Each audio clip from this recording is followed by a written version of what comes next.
എല്ലാവർക്കും നമസ്തേ. ഭാരതീയ സംസ്കാരത്തിന്റെ ആത്മാവ് കുടികൊള്ളുന്ന പുണ്യഭൂമിയാണ് അയോധ്യ. ഇന്ന് നമ്മൾ അവിടെ ഉയർന്നുനിൽക്കുന്ന ഭവ്യമായ രാമക്ഷേത്രത്തെക്കുറിച്ച് സംസാരിക്കുമ്പോൾ അത് വെറുമൊരു കെട്ടിടത്തിന്റെ കഥയല്ല. മറിച്ച് നൂറ്റാണ്ടുകളോളം ഒരു ജനത നടത്തിയ പോരാട്ടത്തിന്റെ, സഹനത്തിന്റെ, വിട്ടുവീഴ്ചയില്ലാത്ത വിശ്വാസത്തിന്റെ കഥയാണ്. ആയിരക്കണക്കിന് വർഷത്തെ കാത്തിരിപ്പിന് വിരാമമിട്ട് അയോധ്യയിൽ രാംലല്ല വീണ്ടും വിരാജിക്കുമ്പോൾ ആ മണ്ണിൽ പതിയുന്നത് നൂറ്റാണ്ടുകളുടെ ചരിത്രമാണ്. വിക്രമാദിത്യ രാജാവ് മുതൽ നരേന്ദ്രമോദി വരെ നീളുന്ന ആ ചരിത്രയാത്ര നമുക്കൊന്ന് പരിശോധിക്കാം. വിക്രമാദിത്യനും സുവർണകാലവും. ത്രേതായുഗത്തിന് ശേഷം അയോധ്യ കാലക്രമേണ വിസ്മൃതിയിലാണ്ടുപോയി. കാടുകൾ മൂടിയ ആ പുണ്യഭൂമി വീണ്ടും ലോകത്തിന് കാട്ടിക്കൊടുത്തത് ഉജ്ജയിനിയിലെ ചക്രവർത്തിയായിരുന്ന വിക്രമാദിത്യ രാജാവാണ്. 2000 വർഷങ്ങൾക്ക് മുമ്പ് അയോധ്യയിലെത്തിയ അദ്ദേഹം സരയൂ നദിയുടെ ഗതിയും പുരാണങ്ങളിലെ അടയാളങ്ങളും വെച്ച് ശ്രീരാമന്റെ ജന്മസ്ഥലം കൃത്യമായി കണ്ടെത്തി. അവിടെ അദ്ദേഹം അതിമനോഹരമായ ഒരു ക്ഷേത്രം നിർമ്മിച്ചു. കറുത്ത കല്ലിൽ തീർത്ത 84 കൊത്തുപണികളുള്ള തൂണുകൾ ആ ക്ഷേത്രത്തിന്റെ ഐശ്വര്യമായിരുന്നു. നൂറ്റാണ്ടുകളോളം ആ ക്ഷേത്രം ഭാരതത്തിന്റെ ആത്മീയ കേന്ദ്രമായി നിലകൊണ്ടു. 1528 മുതലുള്ള അധിനിവേശത്തിന്റെ കറുത്ത നാളുകൾ. 16-ാം നൂറ്റാണ്ടിന്റെ തുടക്കത്തിൽ ഭാരതം വിദേശ ആക്രമണങ്ങൾക്ക് ഇരയായി. 1528-ൽ മുഗൾ വംശസ്ഥാപകനായ ബാബർ ഭാരതത്തിലെത്തി. ബാബറുടെ സേനാധിപനായിരുന്ന മീർ ബാക്കി അയോധ്യയിലെ രാമക്ഷേത്രത്തിന്റെ പ്രാധാന്യം മനസ്സിലാക്കി. ഹിന്ദുക്കളുടെ ആത്മവീര്യം തകർക്കാൻ ആ ക്ഷേത്രം തകർക്കണമെന്ന് അദ്ദേഹം തീരുമാനിച്ചു. വിക്രമാദിത്യൻ പണിത ക്ഷേത്രം തകർക്കപ്പെടുകയും അതിന്റെ അവശിഷ്ടങ്ങൾ ഉപയോഗിച്ച് തന്നെ അവിടെ ഒരു പള്ളി പണിയുകയും ചെയ്തു. ഇതാണ് പിൽക്കാലത്ത് ബാബറി മസ്ജിദ് എന്ന് അറിയപ്പെട്ടത്. എന്നാൽ അന്നുമുതൽ ആ മണ്ണ് തിരിച്ചുപിടിക്കാനായി ഹിന്ദു സമൂഹം നിരന്തരമായ പോരാട്ടങ്ങൾ നടത്തിക്കൊണ്ടിരുന്നു. ബ്രിട്ടീഷ് ഭരണവും 1949-ലെ സംഭവവികാസങ്ങളും. ബ്രിട്ടീഷ് ഭരണകാലത്തും അയോധ്യയിൽ സംഘർഷങ്ങൾ നിലനിന്നിരുന്നു. 1859-ൽ ബ്രിട്ടീഷുകാർ തർക്കസ്ഥലത്തിന് ചുറ്റും വേലി കെട്ടി.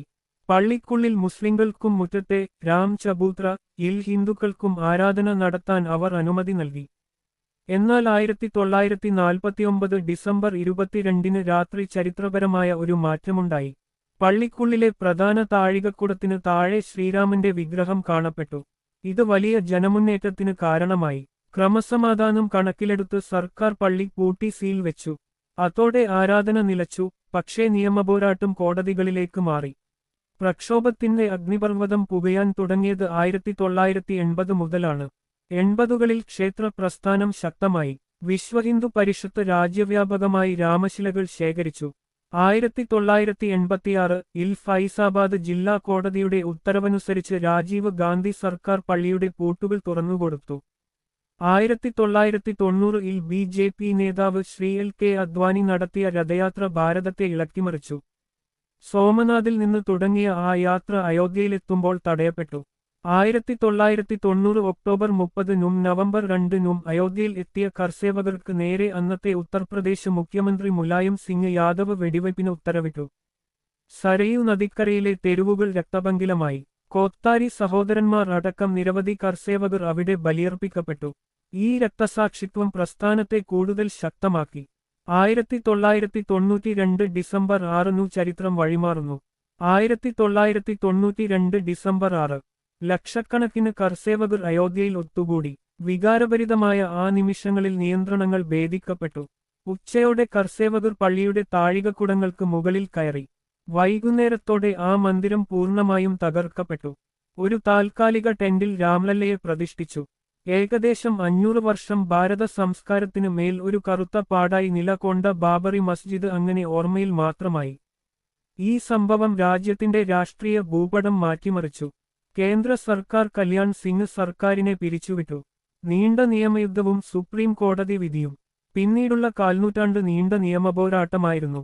പുരാവസ്തു വകുപ്പ് നടത്തിയ ഉത്ഖനനത്തിൽ പള്ളിക്ക് താഴെ ഒരു പുരാതന ഹൈന്ദവ ക്ഷേത്രത്തിന്റെ അവശിഷ്ടങ്ങൾ ഉണ്ടെന്ന് ശാസ്ത്രീയമായി തെളിയിക്കപ്പെട്ടു. അതിൽ ഏറ്റവും ശ്രദ്ധിക്കപ്പെട്ട ഒരു അഭിപ്രായം മലയാളി ആയ മുഹമ്മദ് എന്ന ആർക്കിയോളജിസ്റ്റിന്റേതാണ്. അദ്ദേഹം വ്യക്തമായി പല വീഡിയോകളിലും പറഞ്ഞിരുന്നു, അയോധ്യയിൽ ഉണ്ടായിരുന്ന രാമക്ഷേത്രം പൊളിച്ചാണ് ബാബറി മസ്ജിദ് നിർമ്മിച്ചത് എന്നത്. ഒടുവിൽ 2019 നവംബർ 9-ന് സുപ്രീം കോടതിയുടെ ചരിത്രപ്രധാനമായ വിധി വന്നു. തർക്കഭൂമി മുഴുവനായി ഹിന്ദുക്കൾക്ക് നൽകാനും മുസ്ലിംകൾക്ക് പള്ളി പണിയാൻ മറ്റൊരിടത്ത് 5 ഏക്കർ ഭൂമി നൽകാനും കോടതി ഉത്തരവിട്ടു. സത്യത്തിന്റെ വിജയം അവിടെ പൂർണ്ണമായി. 2024 പ്രാണപ്രതിഷ്ഠയും ഭാരതത്തിന്റെ നവയുഗവും. 2020 ഓഗസ്റ്റ് 5 പ്രധാനമന്ത്രി നരേന്ദ്രമോദി ക്ഷേത്രത്തിന്റെ തറക്കല്ലിട്ടു.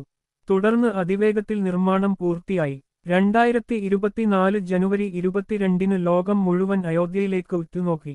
പ്രധാനമന്ത്രി നരേന്ദ്രമോദിയുടെ കാർമ്മികത്വത്തിൽ ബാലരാമന്റെ ശ്യാമവർണ്ണ വിഗ്രഹം ശ്രീകോവിലിൽ പ്രതിഷ്ഠിക്കപ്പെട്ടു.